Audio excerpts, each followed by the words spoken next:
আসসালামু আলাইকুম ওয়া রাহমাতুল্লাহি ওয়া বারাকাতুহু। সম্মানিত আমার ভিউয়ার, দেশে বিদেশে যে যেখান থেকে যে অবস্থান থেকে আজকে ভিডিও দেখছেন সবাইকে অন্তরস্থল থেকে অসংখ্য ধন্যবাদ। আমি বলতেছি কিংডম অফ সৌদি আরব থেকে।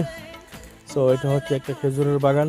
সো সত্যি কথা বলতে গেলে কি, খেজুরের বাগানগুলি দেখতে কিন্তু অনেক সুন্দর, অনেক খুব ভালো লাগে। কিন্তু বিষয়টা হচ্ছে এই, আমাদের দেশের মধ্যে কিন্তু খেজুরের বাগান থেকে বা খেজুরের গাছ থেকে আমরা রস সংগ্রহ করি, কিন্তু বিদেশে তারা আসলে খেজুরের গাছ থেকে কখনোই রস সংগ্রহ করে না। কারণ তারা শুধু একটা ফসলের উপর নির্ভর থাকে, সেটা হচ্ছে খেজুর। যে আমি যদি গাছ থেকে খেজুরের রস সংগ্রহ করি তাহলে কিন্তু খেজুরের